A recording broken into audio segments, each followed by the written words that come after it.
Então, Rosana está chegando.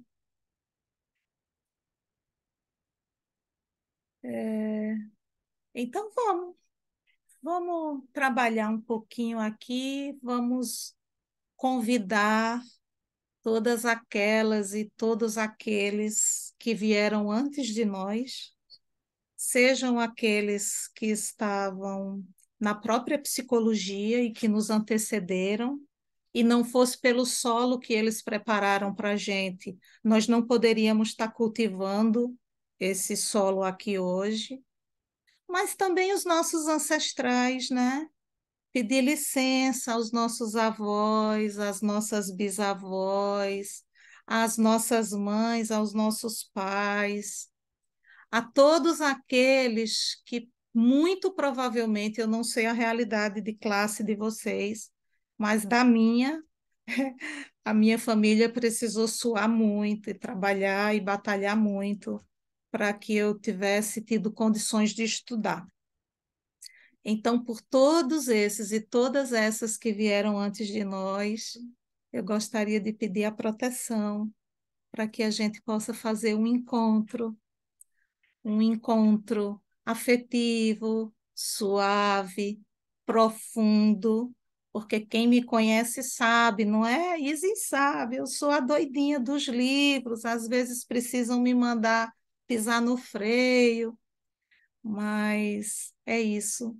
Com a bênção dos nossos ancestrais, hoje a gente tem aqui uma conversa sobre travessias contemporâneas e de que maneira eu também tenho organizado assim um pensamento em torno disso e tenho compreendido que a atualização dessa temática talvez seja o tema mais urgente da psicologia. E com essa convidando também os ancestrais, vocês sabem que hoje, deixa eu passar aqui hoje é o Dia Mundial da África, né, gente? Então, essas imagens que aparecem aí para vocês, não é por acaso que essa aula está acontecendo hoje. Eu estive em Moçambique em 2014 no meu estágio do doutorado, e são algumas fotos do período do estágio de lá, algumas poucas fotos, e posso dizer que essa experiência no continente africano alterou radicalmente a perspectiva e a lente com a qual eu olhava a psicologia. Eu até trouxe uma lupa aqui para mostrar a vocês hoje. É como se eu usasse uma lupa antes, antes do estágio no continente africano, e depois do estágio no continente africano.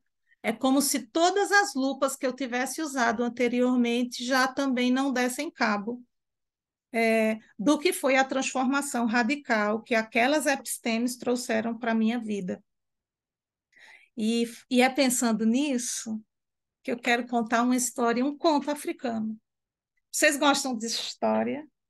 De escutar história? Gostam? Ai, meu Deus. Então, vamos lá.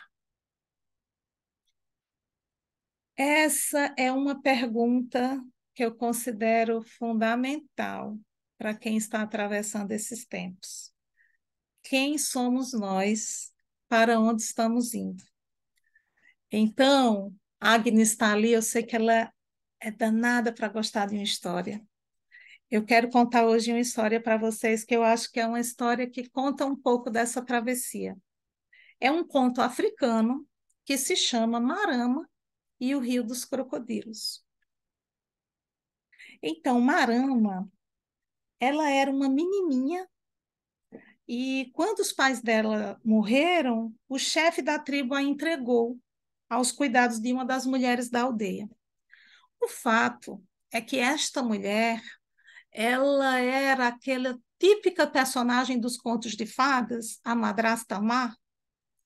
Então, ela era muito má e batia muito na Marama, e a Marama se sentia a órfã em pessoa. E era mesmo.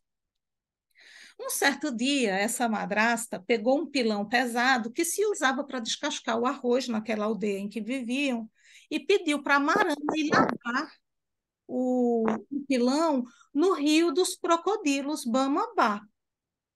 Marama ficou aterrorizada, mas ela tinha muito medo de desafiar a madrasta. Então, mesmo com aquele medo mortal, ela dirigiu-se ao rio dos crocodilos. Adentrou uma floresta imensa. Os primeiros passos que ela deu, seguiu sem perceber nada, e é quando ela se depara com um leão. E aí o leão meneia a juba dele e diz: Quem é você? Para onde é que você está indo? E ela, com o medo mortal que a habitava, ela disse assim: Marama é meu nome e não tenho mãe. Vou ao rio para lavar este pilão, ao rio dos crocodilos. Minha madrasta me mandou. Lá só vão gazelas e leões para beber. Lá dormem cobras e crocodilos. O leão olhou para ela e disse: Então vá, Marama, menina sem mãe. Vá e não tenha medo. Vou cuidar para que as gazelas e os leões não incomodem você quando forem beber. Marama continuou seu caminho e, quando chegou ao rio, um crocodilo horrendo e velho lhe surgiu, abrindo sua enorme boca, olhos vermelhos lhe saindo da cabeça. E o crocodilo lhe perguntou: Qual é o seu nome? Para onde você vai? Marama estava com medo mortal, mas ela cantou com sua doce voz: Marama é meu nome e não tenho mãe. Vou ao rio para lavar este pilão, ao rio dos crocodilos. Minha madrasta me mandou. Lá só vão gazelas e leões para beber. Lá só dormem cobras e crocodilos. Então vá, Marama, menina sem mãe, disse o crocodilo. Vá, lave seu pilão e não fique espantada. Vou cuidar para que aquelas cobras não comam você. Marama então chega ao rio e ajoelha-se. Quando ela se ajoelha e começa a lavar o pilão, é, não é que o pilão solta da mão dela e vai para o fundo do rio, e então ela começa a chorar, porque ela não tinha como voltar para aquela aldeia em que ela vivia sem o pilão limpo. De repente, surge da água um crocodilo que lhe estende um novo pilão, limpo, branquinho, incrustado em ouro e prata. Leve esse pilão para sua casa, Marama, menina sem mãe, e mostre-o a toda a aldeia, a fim de que todo mundo saiba que o poderoso Subara, rei do rio dos crocodilos, é seu amigo. Marama lhe agradeceu, feliz, voltou para casa. No caminho encontrou de volta o leão. E aí o leão falou: Ei, menina, este pilão me parece pesado. Venha, me entregue. Eu vou te ajudar até a entrada da aldeia. Eu quero que todos saibam que o crocodilo Bamabá é seu amigo. E então, quando Marama chega na aldeia com aquele pilão incrustado em ouro e prata, aquela madrasta má olha e sente uma enorme inveja. E aí ela diz: Nossa, Marama, como é que você encontrou esse pilão? E aí ela diz: eu o encontrei na floresta, no rio dos crocodilos. A mulher má teve tanto medo que não. A mulher má, então, pegou um pilão velho e se dirigiu à floresta. Quando chegou lá, quem é a primeira pessoa que ela vai encontrar? O leão. E o leão faz aquela velha pergunta de sempre: Quem é você? Para onde você está indo? E aí a mulher teve tanto medo que ela não conseguiu dizer uma única palavra e pôs-se a correr, a não mais poder. O leão balançou os ombros e não lhe deu muita importância. A mulher má chegou ao rio e, encontrando com o crocodilo, aquele mesmo crocodilo velho, de boca enorme, que lhe perguntava: Quem é você, mulher? E para onde você está indo? ela também não sabia como responder. E de tanto medo, os leões, as gazelas e as cobras foram chegando ali junto. E todos cantavam em coro: Marama, a menina sem mãe, pode vir lavar seu pilão no rio, pois o poderoso Subara, rei do rio, é seu amigo. Mas para você, mulher má, que não sabe dizer de onde vem, nem para onde vai, o rio dos crocodilos significa a morte. E assim foi. Essa é a história de Marama e o rio dos crocodilos. E por quê? Porque eu estou vendo os olhos. Por que é que essa história chega aqui hoje para a gente? Porque talvez ela converse.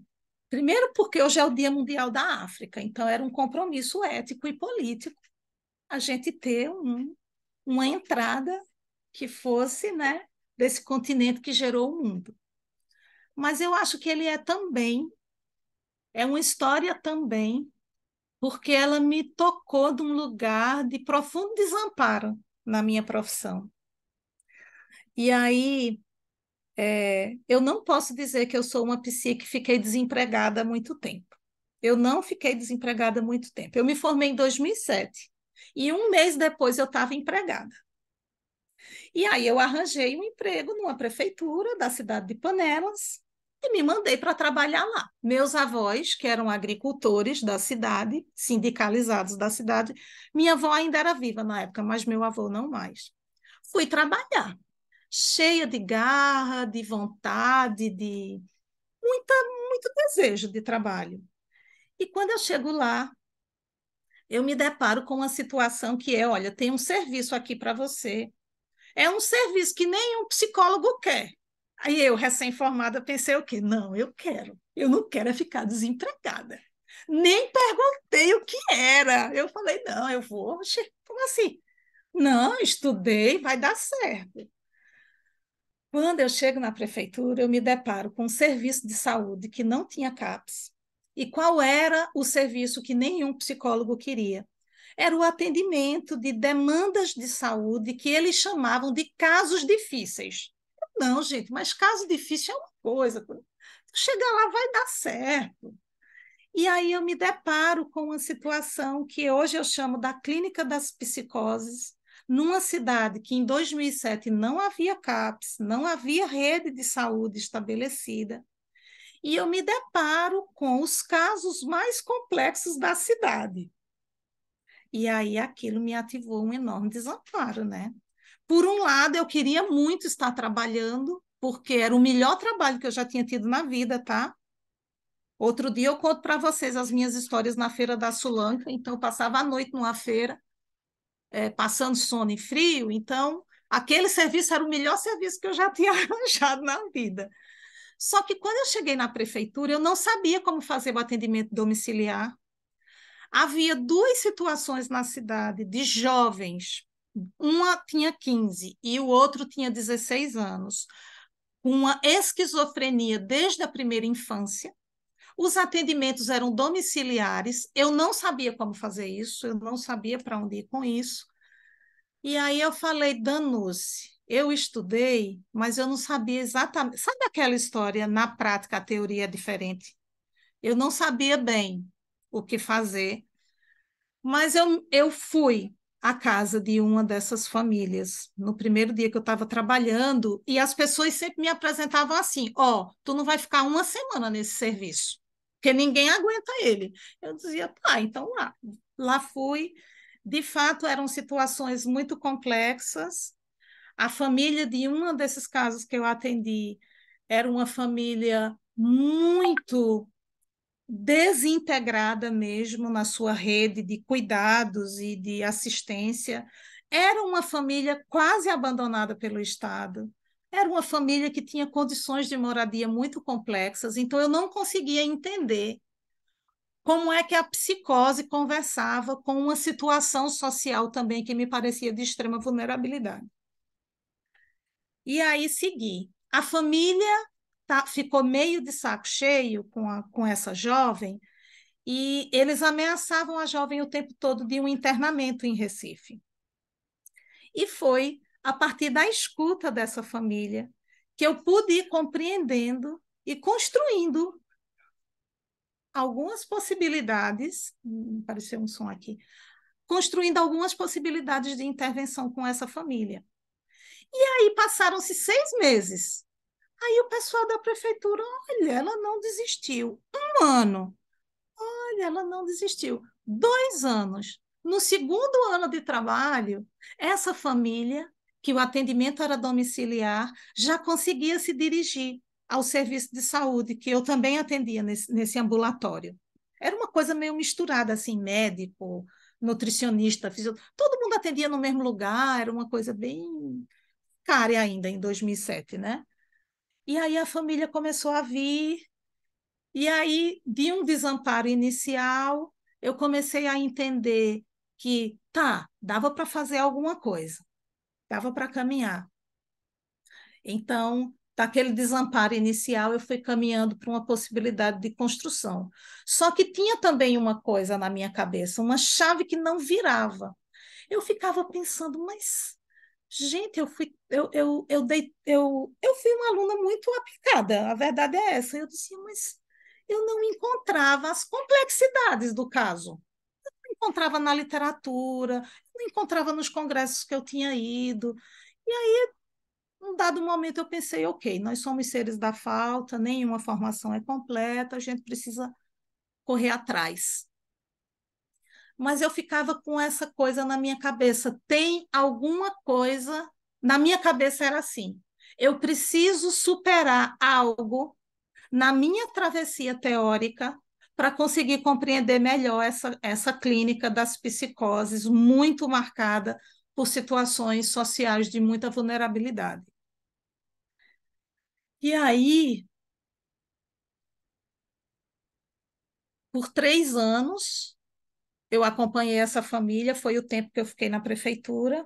Nesse meio tempo, eu entrei no mestrado e eu tinha um desejo muito grande também de dar aula, né? E aí eu passei, e aí eu fiquei com essa coisa. Eu preciso virar uma chave na minha cabeça que eu não sei exatamente o que é. E eu ia exercendo uma prática que eu diria que ela era teórica, mas ela era também muito marcada por um processo intuitivo. Aquilo não estava na literatura, não estava, inclusive, na literatura o fato de que eu era uma pessoa conhecida na cidade, os meus avós eram conhecidos. Eu tinha feito uma formação em Recife que falava de uma certa neutralidade, e quando eu chegava lá no interior não tinha neutralidade. Quando as pessoas morriam, o carro de som anunciava.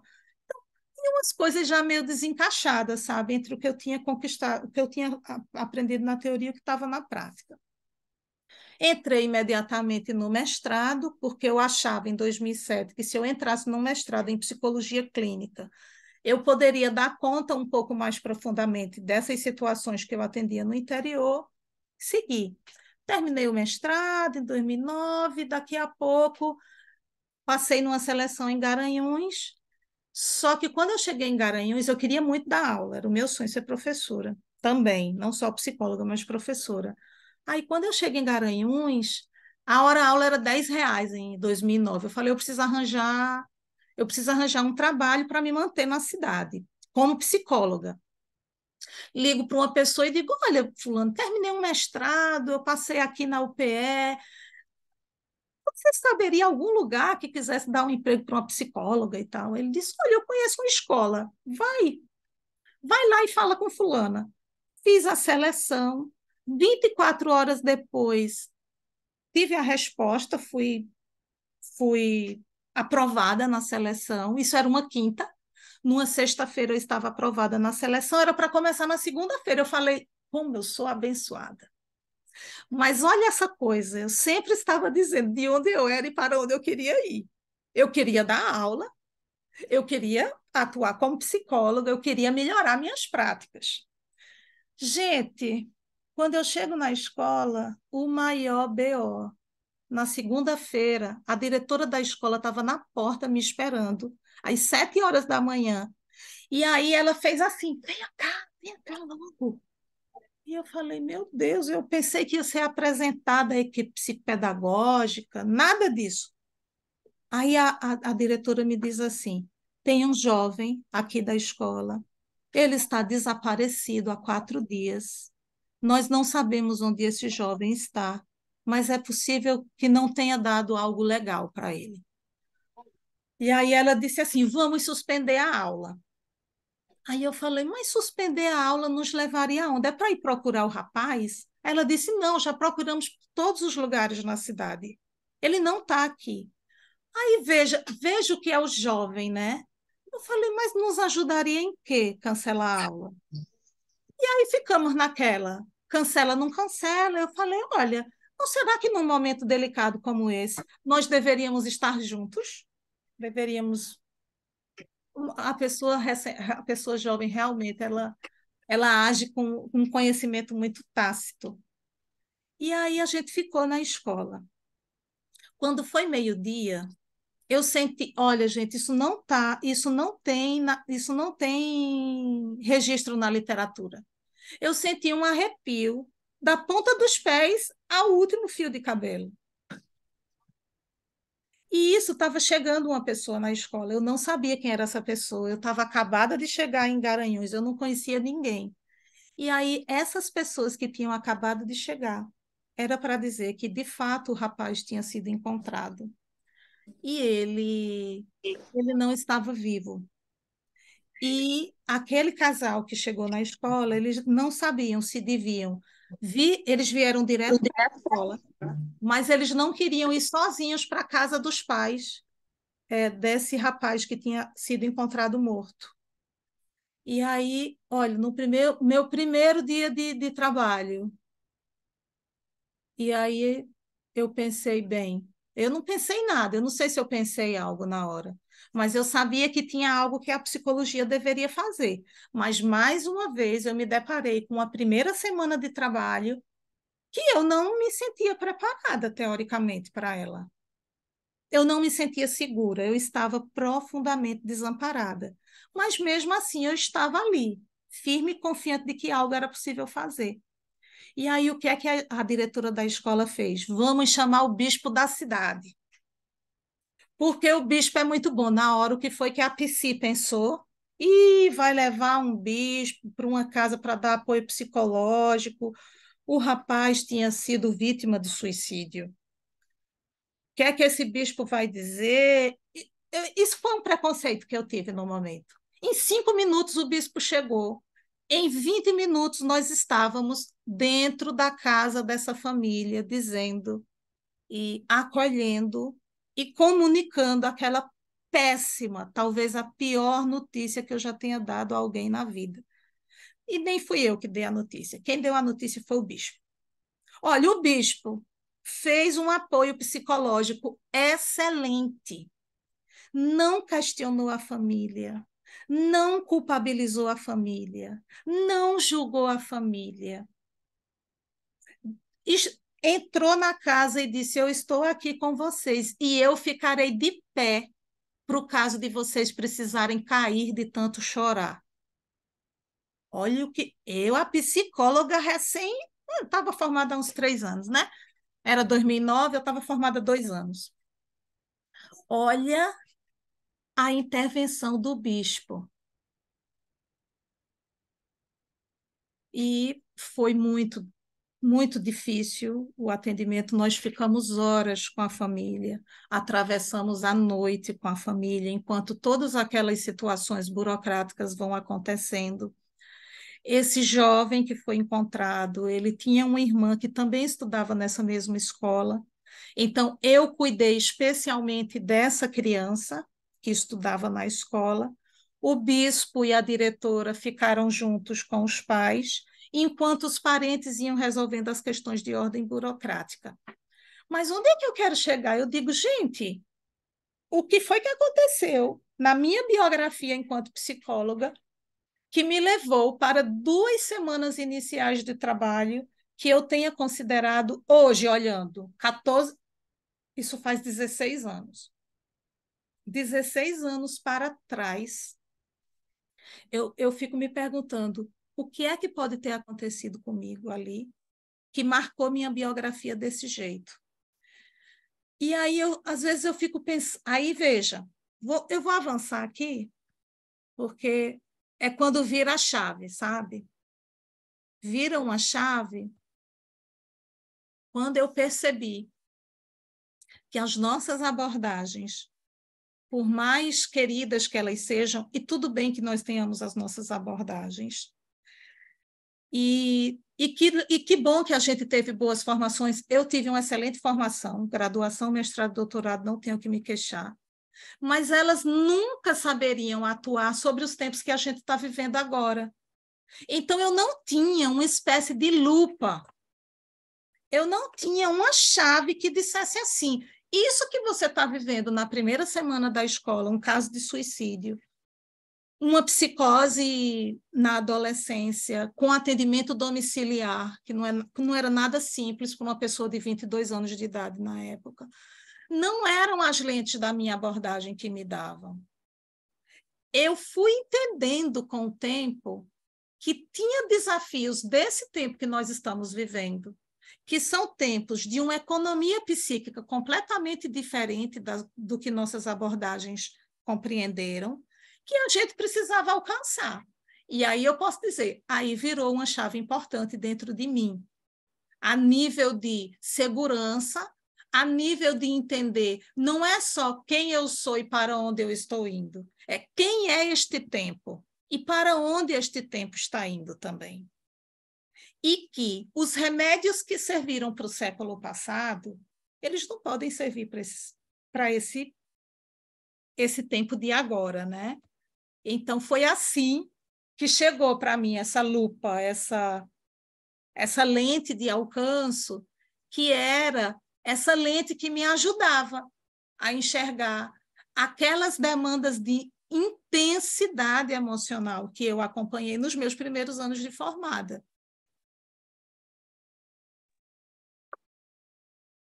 Vamos avançar aqui. Então, quando eu percebi que essa lente, ela era uma lente que me ajudava a compreender as demandas desse tempo de sofrimento, que eram muito diferentes das demandas do passado, eu entendia que essa demanda era a demanda do contemporâneo. Então, a chave é o que eu estou chamando aqui de um dispositivo de atuação, né? Um dispositivo que a gente usa. É essa chave. E aí, o que é que seria o dispositivo? Tem um livro que eu acho fundamental, que me ajudou muito naquela época, que era O que é o Contemporâneo.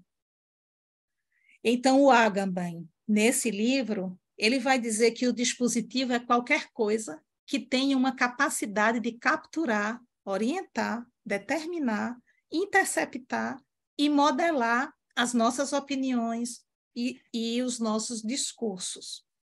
Então, eu ficava nessa, eu dizia, tá, então eu preciso para melhor intervir. Veja, por isso que é sobre travessia essa conversa. Para eu melhor intervir, eu precisava me atualizar. Para me atualizar, eu precisava usar essa lente de alcance, que era a da demanda do contemporâneo. Deixa eu passar aqui mais um. O Agamben é um contemporâneo do Foucault, né? Ah. Eita, voltei aqui.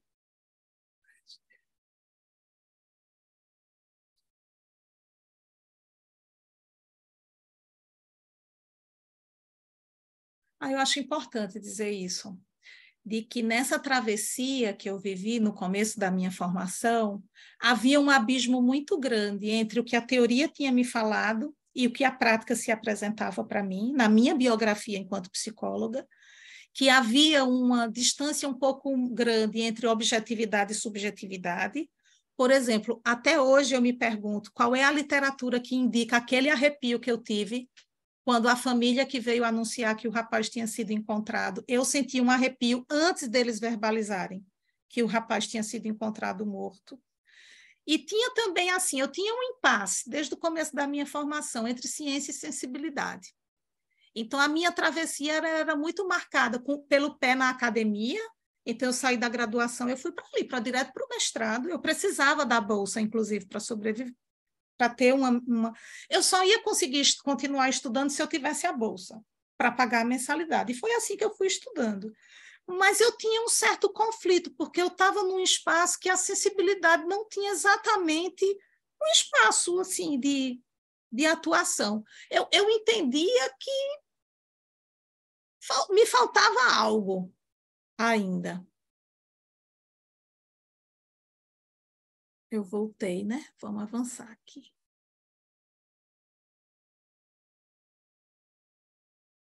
E aí o Agamben é um contemporâneo do Foucault, e o Foucault vai dizer, se a gente quer entender esse tempo que nós estamos vivendo, nós vamos precisar ativar dispositivos que nos deem condição de compreender. A questão é que ele vai dizer, agora, neste tempo em que estamos vivendo, a rede de conexões é muito heterogênea, é muito complexa, é preciso estar atenta às leis, ao Estado, aos enunciados, às linhas de força, aos campos de força, ou o que ele chama de agenciamento, mas eu prefiro a expressão campo de força. Eu dizia, gente, mas imagine se ali, recém-formada, eu ia entender desses dispositivos? Não ia, isso foi uma coisa, né, que foi, digamos assim, chegando. Então, estar no... Uma coisa que também foi me orientando é que estar no contemporâneo, com o passar dos anos, com o término do mestrado, com uma prática que foi se consolidando, eu disse para você, eu não fiquei um mês desempregada até hoje. Eu sempre fui abençoada por esse trabalho, sempre fui abençoada por essa profissão.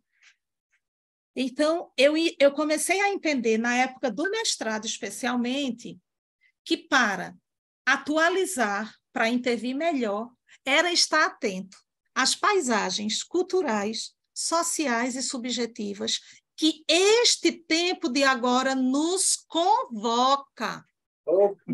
Não é um convite. Oi, Felipe, chegou, né? Seja bem-vindo. Ai, consegui chegar, desculpa, pensei que estava parado. Um beijo, até já. Ei, Felipe. Felipe foi meu aluno em 2009. Nos encontramos esses dias e ele está aqui. Coisa boa. Estou contando as histórias de Garanhuns aqui. Vá chegando, viu? E acompanhando. Então, eu entendi na época do mestrado que se o mundo mudou, minha prática precisava mudar. E o que amparava a minha prática mudar eram as leituras que o contemporâneo me trazia. Vocês já ouviram aquela frase que diz assim: quem só lê psicologia nem de gente entende? Que nós, psicólogos, temos uma tendência de sermos excessivamente psicológicos, né? Então, eu entendia que era preciso escutar o que os artistas estavam dizendo, escutar o que a literatura estava dizendo. Imagina se você vai entender de realidade brasileira sem ler Torto Arado. Não tem como, né? Não tem como você passar pelo Brasil sem ler determinadas obras. Então, eu fui entendendo, a chave foi virando aí. Quando eu fui percebendo, opa, clínica não é um espaço físico. Porque, veja, uma coisa que me favoreceu muito nos meus primeiros anos de prática na prefeitura, com a clínica das psicoses, é porque eu tinha vindo da católica. A católica, todo mundo sabe que tem uma pegada muito forte em clínica. Só que na católica, eu fiz todo o meu estágio atendendo dentro da sala. E na minha primeira semana de trabalho na prefeitura, o que foi que apareceu? Um atendimento domiciliar. Eu falei, não, isso aí eu não sei fazer, não. O atendimento dentro da sala eu sei. Só que, quando essa lente foi virando do contemporâneo, eu fui entendendo, gente, pera, clínica não é um espaço físico. A clínica, naquele atendimento domiciliar, era um posicionamento.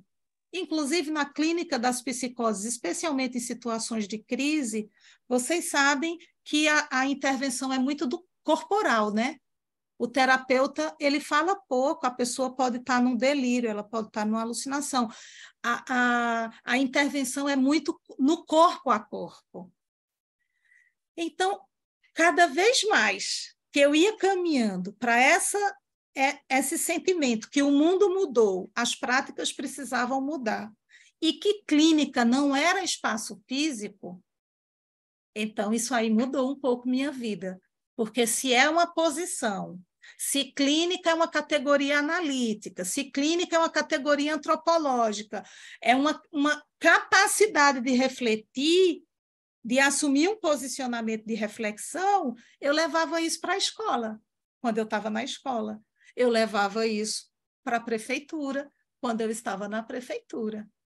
Então, a escuta dessa paisagem cultural, social e subjetiva foi me ajudando a me comprometer com o que não sou eu que estou dando esse nome exato das economias psíquicas, né? Muitos autores da área vão dar, mas era estar comprometido com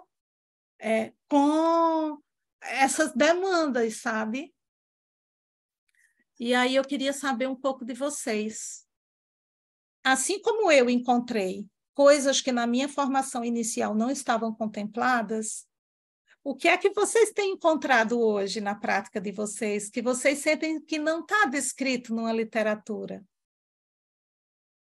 Tem algo que você diga assim, olha, isso aqui, Dil, me pegou de cheio como pegou de cheio você ali, nos primeiros anos de formação? Tem? Eu quero dizer, Diga, Felipe. quando eu reencontrei Dio agora, e tipo, ela foi aquela figura que chegou lá no início do curso, e lá no início não, no meio, e começou a falar de arte, e tudo que eu estava tirando da minha vida, tipo, eu já estava no rolê de trabalhar com psicologia de RH, mano. E aí foi o fundo do poço para mim, desculpa. Mas era o lugar onde eu sabia que eu não usaria o meu jeito de ser, que eu não usaria a arte ali, porque a arte sempre trouxe muitas complicações para mim. Sabe, fundamentar o que eu sinto, fundamentar o que eu falo, é muito complicado. Quer dizer, hoje não, graças a Deus e graças à psicologia. Mas todo canto que eu entrava, a arte era ruim, era uma Sim, coisa inadequada. sim. E tanto a arte, quando tu entrou lá, que começou a falar de pinturas, de outras expressões artísticas que estavam dentro da psicologia, eu achei lindo, mas a faculdade não deixou, porque a faculdade, como lugar adoecedor, separa em turmas, a pessoa vai navegando naquele mar e se vê fazendo escolhas que não são autênticas. E aí agora eu disse, que lindo, que maravilha que o Dio está aqui. E trouxe a ideia do contemporâneo, que para mim, desde faz 3 dias que minha cabeça está girando, e eu estou agradecendo por isso, porque essa clínica contemporânea é o que eu fazia, o que eu estudava por baixo dos panos, Uhum. porque eu vendi minha alma à fenomenologia existencial nas primeiras experiências com a psicologia. Então, a Uhum. partir daquele momento, eu não podia mergulhar em outros lugares, entende? Não podia beber de outras fontes. E isso foi um grande bloqueio para mim. Sim, Felipe. E aí, depois da faculdade, veio a arte. E eu estou muito feliz de poder colocá-la no meu fazer terapêutico, no meu fazer psicológico. E já tem trazido, só que agora tem um nome para isso. Sim, Felipe. Sabe? Tem um nome. Sim. E tem uma galera estudando isso. E eu estou muito É, feliz. muito bem. Pois seja, você faz parte aqui. Vê, Felipe, não é só a graduação que exclui a arte e a sensibilidade. Eu acho que é mais do que a graduação de psicologia, Eu acho que é o pensamento moderno ocidental, com o qual a ciência, que nos ampara, foi fundamentando e se fortalecendo. Então, me parece que essa recusa ao sensível, ela é também um mecanismo que o pensamento moderno ocidental, cartesiano, qual é Uhum. a máxima cartesiana? Penso, logo existo, pensamento objetivo, quantificável, verificável. Então, a sensibilidade, Felipe, é um saber que pronto, você acho que antecipou até um tema que eu queria trazer hoje também. Eu acho que a sensibilidade é um dispositivo sem o qual eu não acho que seja possível o exercício da psicologia. Isso. Só que a gente tem que estar muito bem amparado. Porque se o pensamento cartesiano fundamentou a psicologia, que nós estudamos na graduação e às vezes até nas pós-graduações, para a gente assumir essa posição, esse dispositivo do sensível, nós temos que estar muito bem amparados nas epistemes sensíveis, que sustentam uma prática no contemporâneo. Porque, veja, eu, eu, é tão interessante você trazer esse tema. Porque, veja, na escola, quando a família adentrou no colégio para avisar que aquele jovem tinha sido encontrado morto, eu senti um arrepio. Não foi minha razão que identificou algum acontecimento traumático para a história daquela escola, para a minha recém-chegada na cidade. Foi os meus órgãos de sentido. Só que, Felipe, eu levei quase 15 anos para entender que havia, 15 não, vou dizer assim, uns 13 anos, para entender que havia uma epistemologia a partir de Bachelard, a partir de Maffesoli, que vão dizer que nós temos uma hipertrofia no pensar. Pronto, isso faz parte da economia psíquica desse tempo. Nós somos hipertrofiados no pensamento e somos sedentários no sentimento, no sentido, no sentir. Eu não sei vocês, mas, gente, olha que coisa doida. Pronto, vale a pena essa história. Hoje eu estou lembrando várias histórias. Eu fui professora de um laboratório de sensibilidades, num curso de medicina. Era boca de confusão aquele laboratório. Porque os meninos chegavam na graduação e diziam, mas laboratório de sensibilidades para quê? Médico não precisa disso. E aí eu dizia, mas você acha qual é a diferença que vai ter de uma inteligência artificial no futuro para um médico? Querido, uma gota de sangue vai dar uma precisão clínica absurda daqui a 10 anos. Uma gota de saliva entrega o mapeamento genético da gente hoje. Uma inteligência artificial pega a sua gota de saliva e te entrega teu mapeamento genético. Você acha qual é a habilidade que vai ser fundamental para o futuro? Mas era confusão, viu? Era confusão, intervenção judicial, e quanto menos eles queriam laboratório de sensibilidade, mais eu dizia, aí é que está precisando. Mas eles não eram culpados. Por quê? Quando eu tentei levar o laboratório de sensibilidade para a psicologia, eu não tive apoio institucional. Não tive. Então, acho que a gente tem um percurso, sabe, Felipe? Mas eu acho engraçado que a aula que a gente teve desses encontros das semanas anteriores, que mais compareceram pessoas foi a aula do sensível. Quem tem medo de sensibilidade, acho que a gente fez uma conversa e que tinha a ver com as práticas do laboratório, especialmente, sabe? Essa foi uma virada de chave, vice, na minha vida. A experiência no laboratório de sensibilidades, num curso que dizia que médico não precisava ser sensível. Oh, gente, mas se a gente for para a psicologia, não pense que é diferente, não, viu? O que eu já escutei de psicólogo dizendo assim, eu não sou psicólogo, eu sou pesquisador.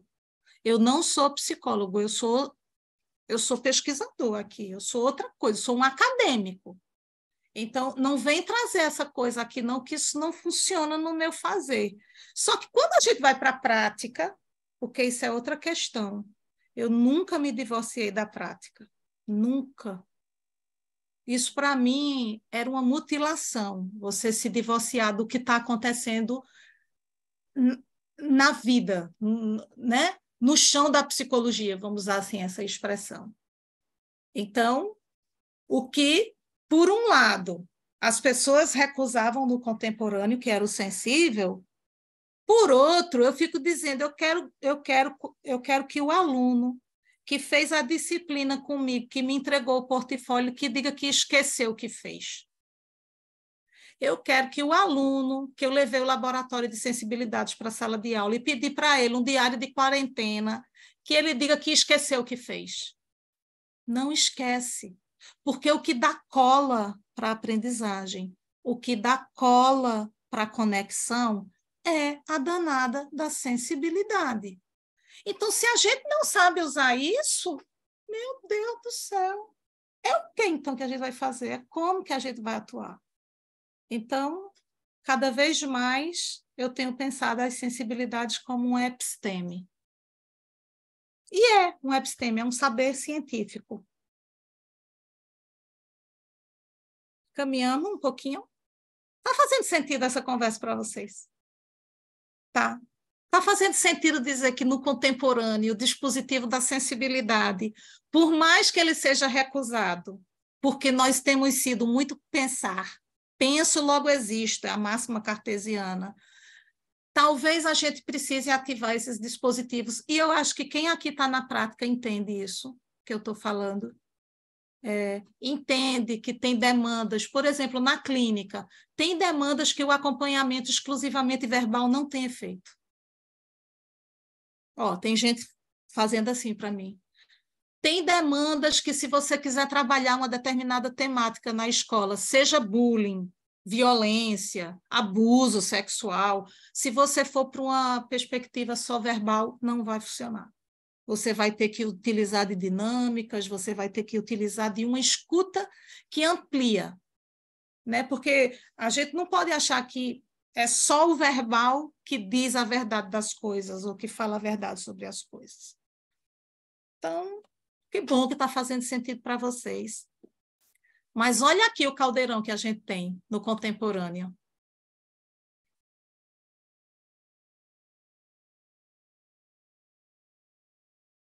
Olha o que... repara o que a gente viveu, gente, nesse último século. Como é que a gente... é quase como você realmente mutilar as partes, você não compreender que todos esses acontecimentos históricos, todos eles estão aqui marcados dos últimos 100 anos, não tiveram um impacto sobre as economias psíquicas de agora. Aí o que é que a gente vai encontrar no contemporâneo? Ninguém aguenta mais escutar aquela frase, eu não aguento mais estar cansada, né? Cansaço crônico, fadiga crônica, burnouts, depressões, borderlines. E quem disser aqui que atende um borderline puro, me procure depois dessa aula, que eu quero entender como é isso. Não é nenhuma categoria clínica, ela é pura. Porque aquela pessoa que eu acompanhava com psicose na minha primeira semana de trabalho como psicóloga, ela tinha uma categoria clínica, havia ali um diagnóstico de psicose, e eu acho que era uma esquizofrenia mesmo, mas era uma família com 15 filhos, era um pai que não estava em casa, era uma mãe que precisava cuidar dessas crianças, da sobrevivência de todas essas crianças. Então, se eu enxergasse só a psicose, sinceramente, eu não sei o que eu estaria enxergando dali, daquele fenômeno, que era muito mais complexo. Eu lembro do dia que eu disse para ela, dona, falei o nome dela, será que tem algum dia que a senhora consiga ir lá no ambulatório para conversar só nós duas, que eu queria entender umas coisas da sua história. E aí ela disse assim, tem, você me atenderia no sábado às 6 horas da manhã, porque é a única hora que eu vou ter livre. É antes de ir para a feira. A feira em Panelas é dia de sábado. Eu trabalhava de quarta a sexta-feira. Depois, eu já estava atendendo ela há um tempo, eu já estava vinculada à família. E eu recebi ela. E pude escutar um pouco a história dela às 6 horas da manhã. Isso não estava, isso não estava anotado em canto nenhum. E eu escutei ela e foi fundamental entender a história dela, para entender melhor a história da filha dela. E entender, inclusive, eu lembro, que naquele dia, eu lembro como se fosse hoje, ela dizendo assim, fulana não é a única que enlouqueceu na família. A minha bisavó era assim também.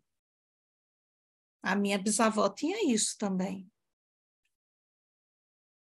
Então, tem coisas que vão acontecendo. Então, havia uma psicose. Havia. Havia um adolescente com uma psicose. Havia. Mas não era só isso. Não são estados cristalinos. No contemporâneo, eu não sei se alguma coisa está acontecendo cristalinamente. Eu não sei se alguém que padece de depressão é uma depressão cristalina. Ansiedade, burnout, cansaço. É tudo entranhado, é tudo sobreposto, até porque tudo que tem acontecido com a gente é muito simultâneo, é muito sobreposto. E sem falar, olha, imagina, no Brasil a gente tem aqui um contexto de genocídio indígena, escravidão. A gente tem 134 anos de abolição, gente. Quais são os efeitos da escravidão sobre o sofrimento psíquico do nosso país? E eu não entendo como é que quase 100% dos psis desse país não sabem como acompanhar 56% da população que sofre cotidianamente de racismo. Priscila, eu trouxe o livro que você me pediu, viu? Você me pediu uma referência essa semana e eu queria compartilhar com todo mundo, porque eu acho que é uma leitura obrigatória para a gente não ficar limitada aos 44% da população brasileira, que se autodeclara branca, mas que muito provavelmente em pouco tempo perceberemos que nesse país somos bem poucos brancos, né? Somos uma minoria. E aqui ainda tem a pandemia, né? Olha lá, olha o caldeirão. Olha o caldeirão do contemporâneo. Genocídio indígena, no caso brasileiro, lutos traumáticos, 7 milhões de perdas na pandemia, as perdas oficiais. Porque a OMS, na última semana eu li um relatório da OMS, a OMS falou que são 7 milhões de perdas oficiais, mas de não oficiais pode ter chegado a 15 milhões. E aí eu digo, caramba, como é isso? Racismo, guerra na Ucrânia, ataque nas escolas. A minha primeira semana numa escola foi um caso de suicídio, mas quem está atuando na escola está o tempo todo sendo interpelado. Os psicólogos que atuam na escola, ele está o tempo todo interpelado sobre o que é que a gente pode fazer para ter um pouco mais de segurança nesse espaço, para ter um pouco mais de conforto, para ter um pouco mais de uma coisa que o contemporâneo tem se desvinculado muito, né, que é a conexão. As guerras. Posso avançar aqui nessa?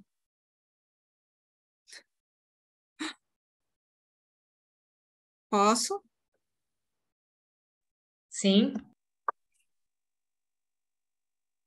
Desapareceu a setinha de avançar, Fernanda. Tu acredita? Essas danadas dessas tecnologias, Isis, elas brincam comigo. Ô, Gil, posso falar uma coisa enquanto você está procurando a setinha aí? Eu já vou desistir, porque me estressa, porque o negócio estava aqui e sumiu. Diga. por favor. Eu acho que você traz, assim, coisas que são muito significativas e muito importantes, né? Quando você fala dessa contemporaneidade e algo que a psicologia, eu acho que durante muito tempo negligenciou, que é de um campo do sensível também, mas é de um campo, de um contexto social, né? Como se fossem coisas descoladas, né? Eu acho que quando você traz essas questões do contemporâneo, nós somos filhos do nosso tempo, né? E parece que a psicologia esqueceu isso em muitos momentos. Eu acho que a gente vem fazendo uma retomada enquanto campo psi, ainda muito incipiente, porque eu acho que a gente ainda está amarrado a um modelo de ciência mais hard, né? E aí eu acho que quando você traz, eu não assisti a da sensibilidade, né? Mas quando você traz as questões raciais, né? Esses contextos que nos subjetivam sempre e que parece que a psicologia descolou, né? A mente, as emoções desse contexto mais amplo. E o que você traz é isso, né? Que isso nos impacta e nos constitui também, né? E que é muito importante a gente olhar para essas questões, né? Acho que é muito significativo pensar sobre isso e saber que teoricamente também se pensa sobre, né? Porque também às vezes parece que a gente está falando do campo da sensibilidade das emoções, que são muito significativas e que isso é descolado de um saber. E o que você está trazendo é não, né? E isso é muito importante. Isso é um saber também, né? É, olha, Fernanda, obrigada por ter me relembrado esse ponto. Tem uma pessoa que está aqui na sala, Rosana, ela me deu um feedback da aula de sensibilidade e ela disse assim, Dio, o que eu gostei dessa aula, Fernanda, Rosana, me corrija se foi isso, é que você trabalha a sensibilidade, não é como uma coisa que é para as fadinhas e místicos da psicologia. Pelo contrário, é filosofia da ciência. Eu estou dizendo que Marfessoli tem uma obra chamada A Razão Sensível. Bachelard, o novo espírito científico. Triste de quem estiver achando que o subjetivo não está incluído nas nossas perspectivas. E eu acho, Fernanda, que quem está... Oh, Rejane está entrando também, foi uma supervisionando a minha. Coisa boa é ver vocês. Então, eu acho que tem isso mesmo. É uma episteme. E quando eu estive como professora no laboratório de sensibilidades, o que era mais importante para nós era entender que havia uma epistemologia que sustentava a nossa prática. Porque qual é a questão de quem é sensível na psicologia ou na medicina? É anticientífico, não é ciência, é subjetivo demais.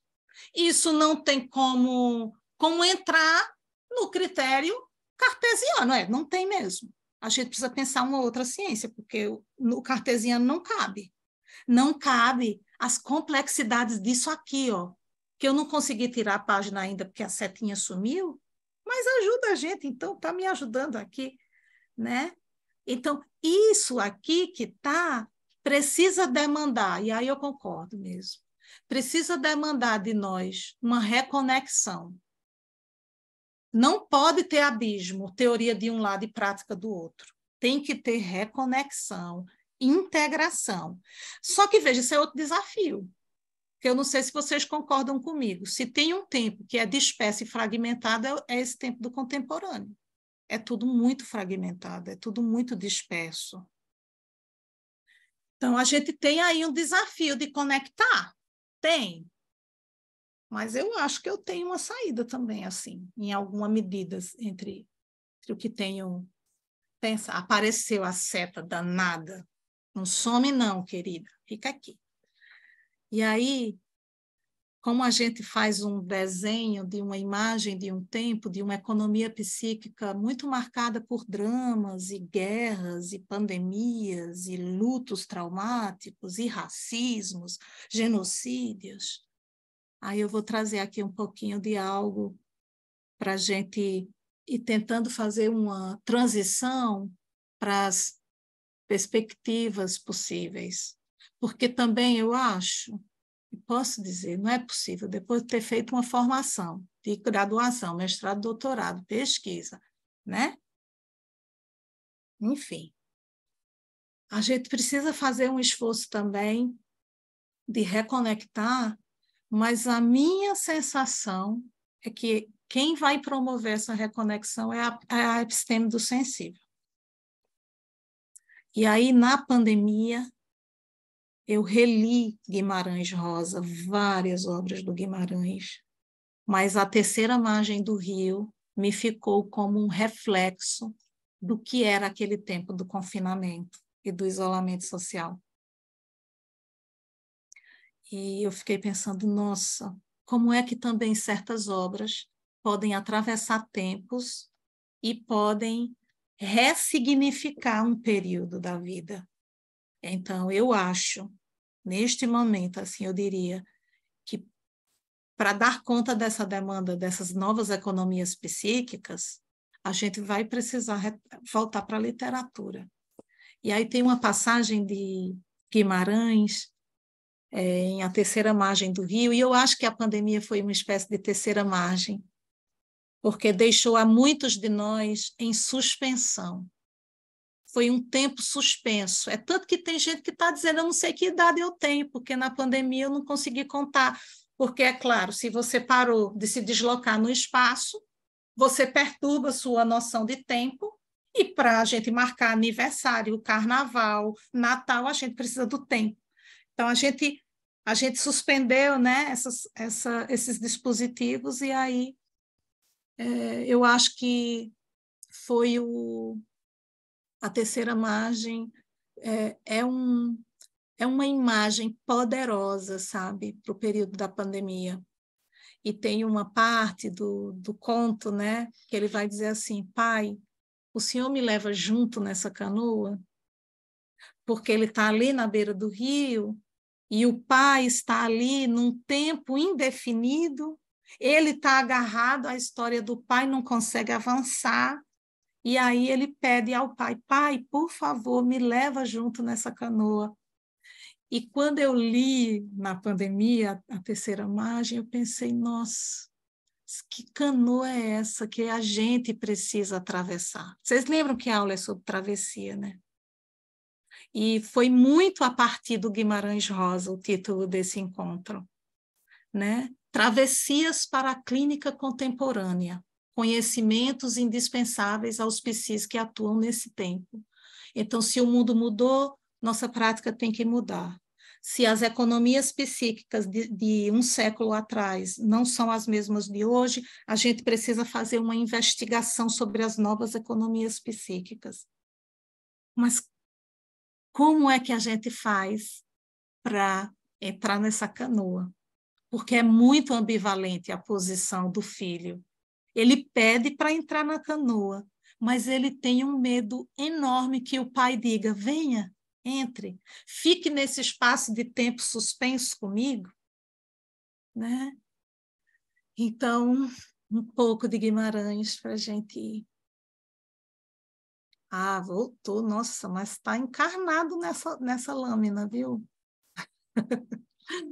Então, tem uma passagem também na terceira margem, que é que o filho vai dizer, eu sofri o grave frio do medo, adoeci. Que é quando ele está nesse impasse, entra na canoa, não entra. Meu pai vai me dar permissão de entrar nessa canoa de um espaço de tempo indefinido ou não entro? E aí eu fiquei pensando, nossa, mas qual é um dos principais problemas do contemporâneo? É o medo, a exacerbação do medo, né? O que é a ansiedade, se não um organismo que está processando o medo o tempo todo, né? Então, ele vai dizer isso, sofri o grave frio do medo, adoeci. E quando eu reli na pandemia, eu falei, estamos todos adoecidos do medo. Né? Padecemos todos desse afeto. Né? E aí eu fico muito nessa também. É preciso pensar estratégias para não deixar a canoa revirar. né? Quais são as práticas, o que é que a gente precisa ir atualizando para não deixar essa canoa revirar. E aí eu acho que um elemento para a canoa não revirar é exatamente compreender, atualizar dessas economias desse tempo. Eu vou avançar aqui um pouquinho.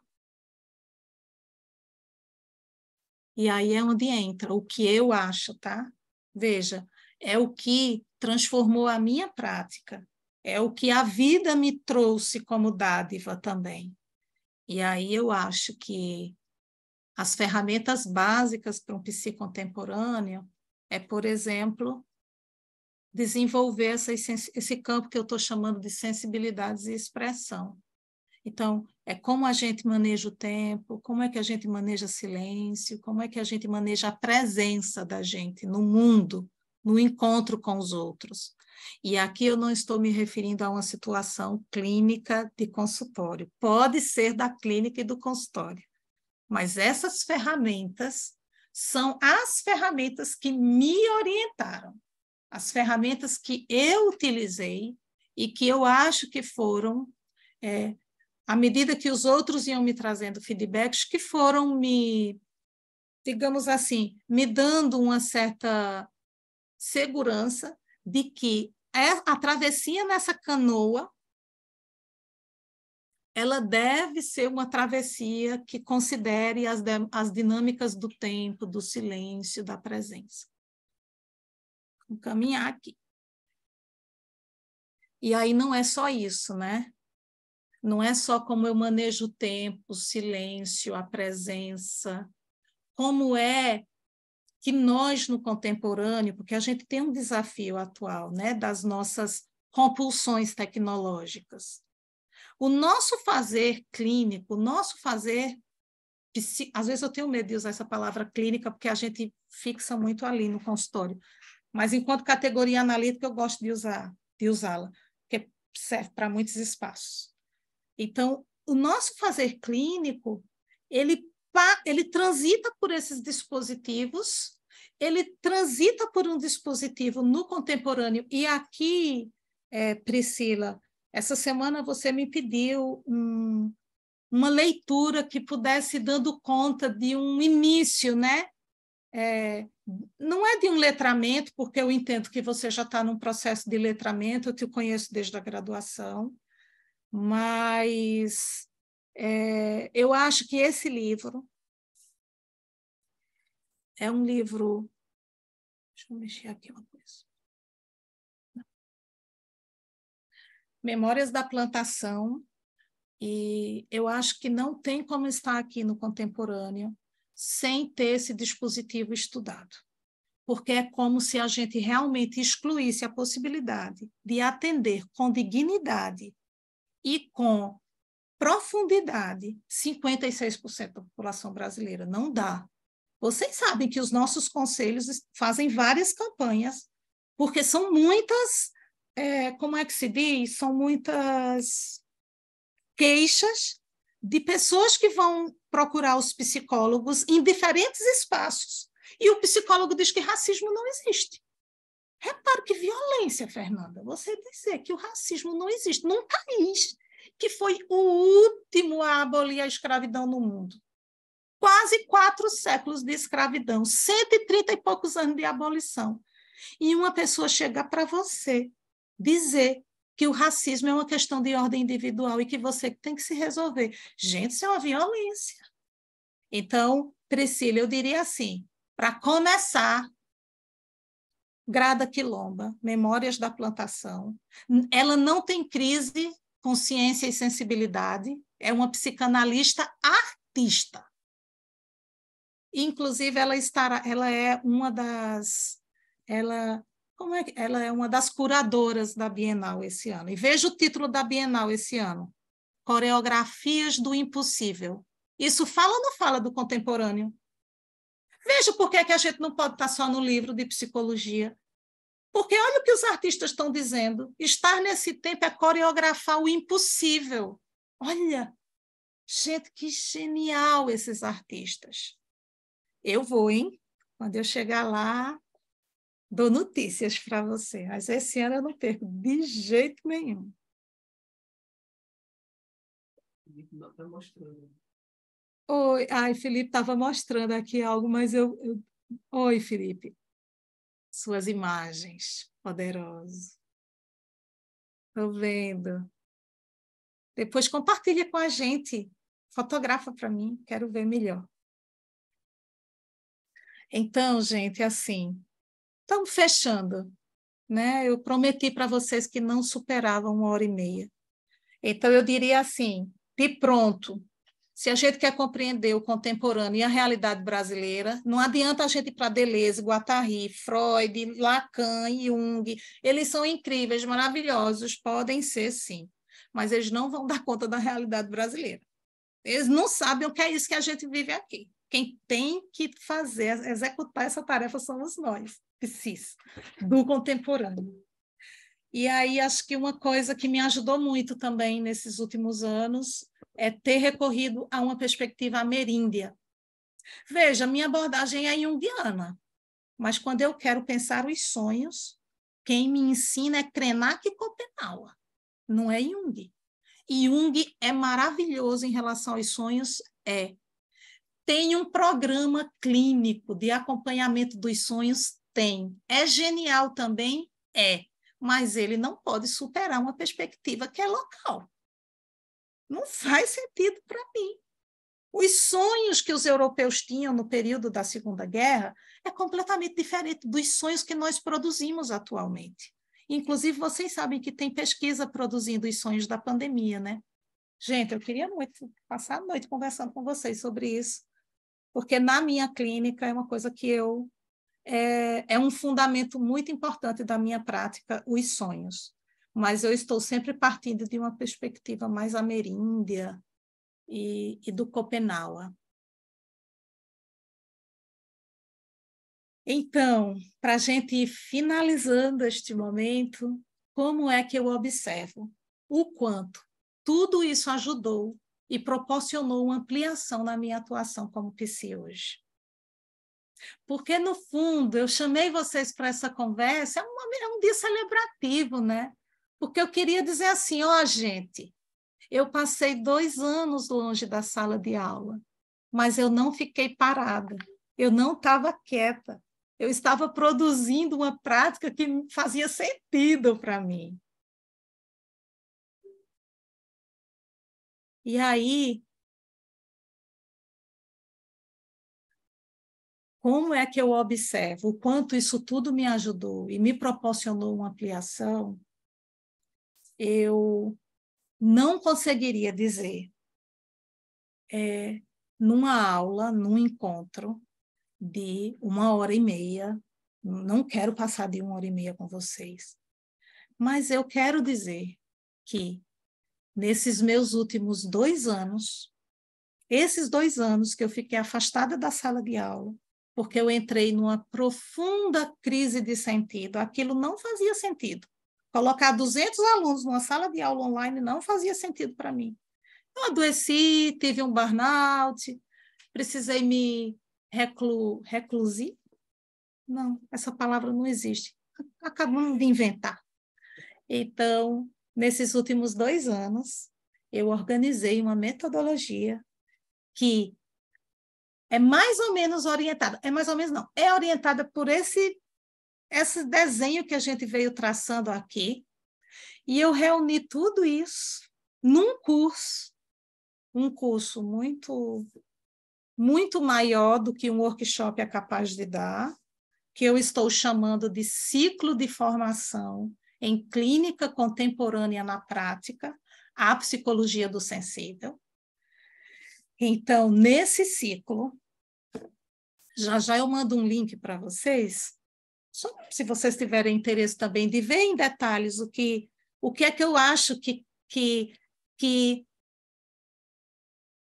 aparelha um psi que atua no contemporâneo. Então, esse ciclo, ele é um ciclo muito maior, ele é um ciclo que talvez ele não seja para quem neste momento, não se sinta comprometido com essa temática. Talvez ele não seja para quem, neste momento, ache que um curso rápido vai dar conta das demandas de complexidade do contemporâneo. Eu não acredito nisso.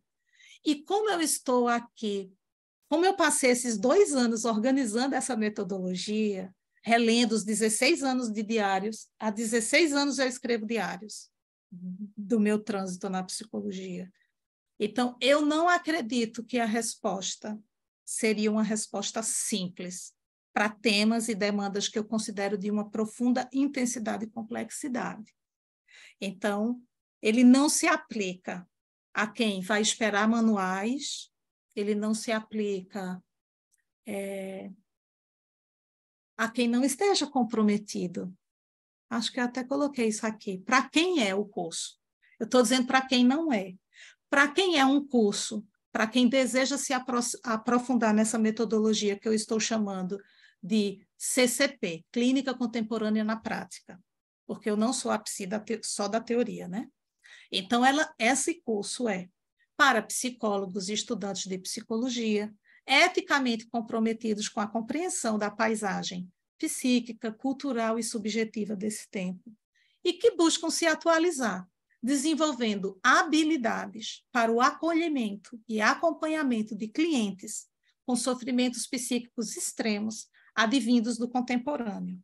Não é necessário que já atue na prática clínica. Então, estudantes do último ano de graduação que se sentem tocados por essa temática aqui que eu estou trazendo, também são muito bem-vindos para esse primeiro ciclo de formação. Olha só, organizei aqui um material em 4 módulos, né? O primeiro módulo é um mapa de travessia, para a gente enxergar o que é que nos trouxe até aqui. Quais são, por exemplo, os documentários que todo psicólogo contemporâneo deve assistir para compreender por que é que a gente padece e sofre do que a gente sofre? Então, é um módulo, não vou me alongar muito, mas ele é um módulo que vai situar o ethos do nosso tempo. Por que a gente é tão violento?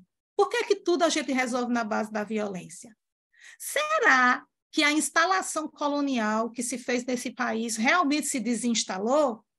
Ou será que a gente continua com aquele mesmo mecanismo de atuação violenta? Então, esse mapa, ele é o primeiro mapa de travessia é o que situa a gente nesse tempo. O segundo mapa é, se o mundo mudou, a gente precisa mudar. A gente precisa mudar as nossas práticas. Então, a gente entende que no contemporâneo houve um aprofundamento do grau de trauma e angústia, né?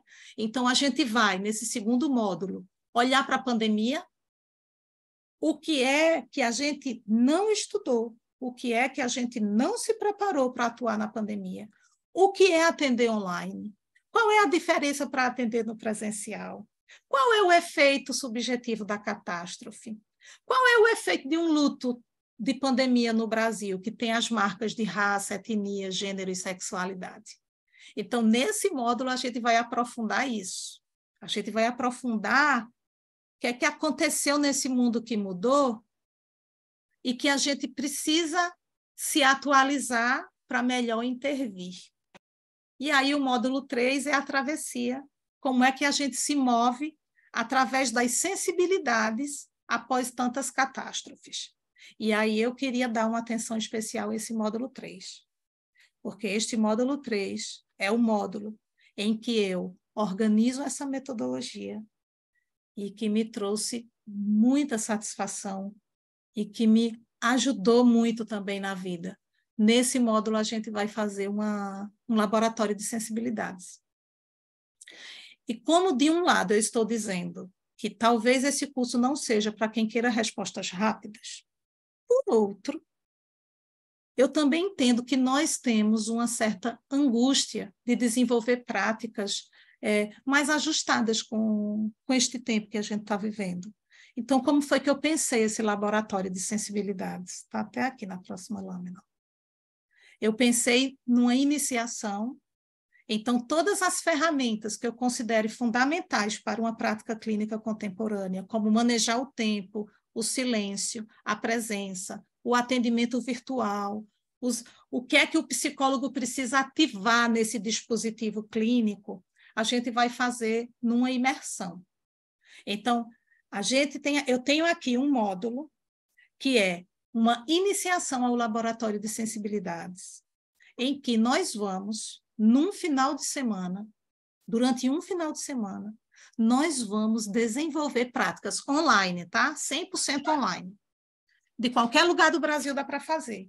Então, nós vamos desenvolver práticas que eu desenvolvi lá no Laboratório de Sensibilidades no curso de medicina, e que eu sonhei fazer isso na psicologia, mas não deu. Veio pandemia e a instituição não se interessou. Mas agora eu posso dizer no que é que eu acredito. Então, eu acho que um laboratório de sensibilidades, para tempos limites como esse que a gente está vivendo, é o que a gente precisa assumir como compromisso ético. E eu queria muito também deixar para o mundo algo que eu realmente acredito, e eu acredito nisso. Então, quarto módulo é uma reparação histórica dos afetos. Pronto. Esse módulo é um módulo que vai nos situar em relação à questão racial, quais são as literaturas básicas que a gente precisa estudar, quais são as literaturas ameríndias. Então, a gente vai estudar o Krenak nesse módulo, a gente vai estudar o Schopenhauer, a gente vai estudar a Grada Quilomba, nós vamos estudar a Sueli Raunic. A gente vai, a partir de uma bibliografia brasileira, entender que, para atuar nesses tempos, num contexto brasileiro, a gente precisa ler os autores brasileiros, nada mais justo, né? Com exceção da Grada Quilomba, que é uma mulher, acho que ela é cabo-verdiana, com pai português. Então, o laboratório, que são os meus olhos. Então, esse aqui, toda a energia do mundo também. E nesse aqui, acho que é importante dizer isso desse módulo. Quando a gente entrar no retiro do Laboratório de Sensibilidades, que vai ser um final de semana, o que é que acontece? Na semana seguinte, isso já pode ser implementado na sua prática. Na semana seguinte, você já consegue ativar esses dispositivos, porque eles precisam estar conscientes. Enquanto eles não estão conscientes, a gente está agindo como eu agi lá atrás, muito intuitivamente, né? Então, a gente precisa agir intuitivamente o tempo todo, mas não vamos abandonar de todo a intuição. Isso é um elemento fundamental das práticas sensíveis, tá? Aqui a gente não tem medo do sensível. Então, como eu pensei em algo que eu achasse, como é que a gente pisa nessa canoa, né? Eu pensei também aqui em alguns bônus. Eu pensei numa supervisão clínica contemporânea. Vocês vão continuar fazendo as supervisões de vocês, nas abordagens de vocês, mas eu vou oferecer 8 encontros de acompanhamento em grupo com a supervisão clínica contemporânea, à luz de todos esses autores que a gente vai estudar e praticar. Esse curso ele é um curso metade teórico, metade prático, que é como eu acredito que a psicologia deveria ser. Então, a gente vai ter encontros de supervisão clínica em grupo, 8 encontros. A gente vai ter, esse aqui é super especial, para os 10 primeiros inscritos, uma supervisão individual. Então, a gente vai ter um encontro a duas ou a dois, e a gente vai, ou para quem está se formando, pode ser um encontro de mentoria, porque eu percebo que quem está se formando está cheio de dúvidas, está cheio de questões. Mas isso só vale para os 10 primeiros que chegarem, tá? Para esses 10 primeiros eu vou dar o meu zap também, para não passarem pelo desamparo inicial que eu vivi lá atrás.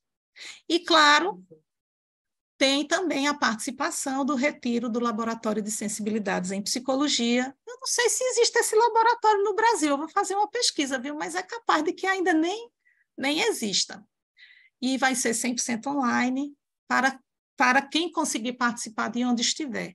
Se alguém precisar faltar algum turno, algum momento, gente, todas as aulas, elas vão ser, a gente vai liberá-las pela Hotmart, que é a plataforma que nós estamos utilizando aqui. E agora vamos para uma parte tão importante também, né? Qual é o investimento? nesse ciclo de formação, o primeiro investimento que você precisa fazer é de comprometimento, é de vontade de aprender, porque dinheiro não vai ser o problema, porque eu fiz as contas, e se a gente economizar 2 açaí por mês, ou um açaí, um hambúrguer artesanal e uma cerveja artesanal por mês, dá para pagar o curso. Então, não é dinheiro. Eu preparei esse curso, gente, pensando também na psicóloga de 20 e poucos anos que eu fui um dia.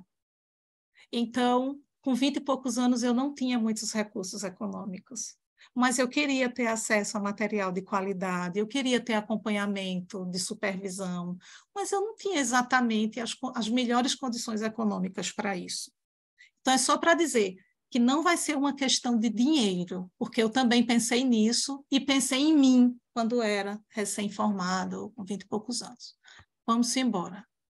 Então, eu estou aqui propondo para este curso, que é um curso que conta com mais de 120 horas de carga horária, incluindo, inclusive, um tempo de estudo individual, tá? Mas, de pronto, o que vocês vão precisar separar é 3 horas por semana, porque eu vou fazer entregas semanais e ao vivo, toda quinta-feira vai ter uma aula que vai ter esses módulos aí que vocês vão encontrar. Então, eu estou aqui propondo 12 vezes de R$ 99,50, mas tem uma questão especial. Tanto para aqueles meus alunos que estão lá na lista especial, que me deram o apoio do meu recomeço como professora. Lembra que eu estava há 2 anos afastada da docência pública, enquanto eu estava organizando minha metodologia, que eu queria deixar para o mundo. Como quem está aqui no workshop, eu pensei também numa condição ainda mais especial.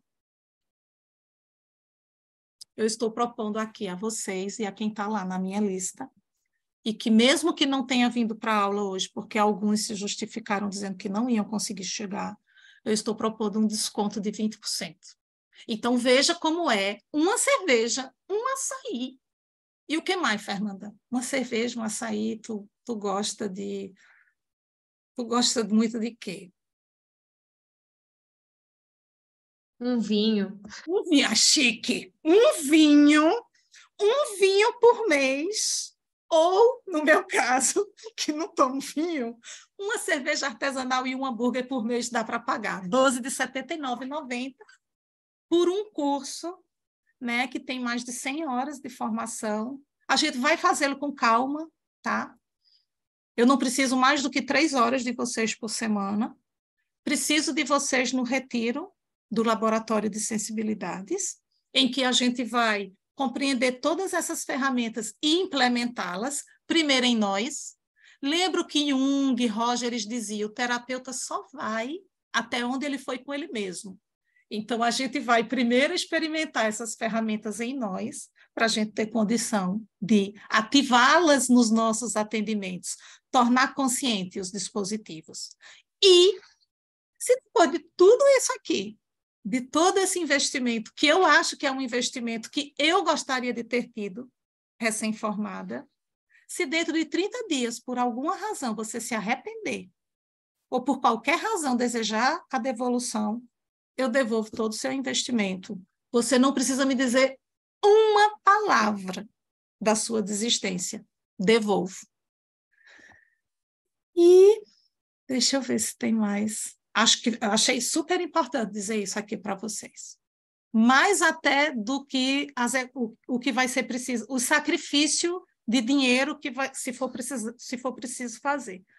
Mas muito mais do que isso é dizer que devolvo em 30 dias, se por alguma razão vocês acharem que o curso, e essa discussão não é para vocês.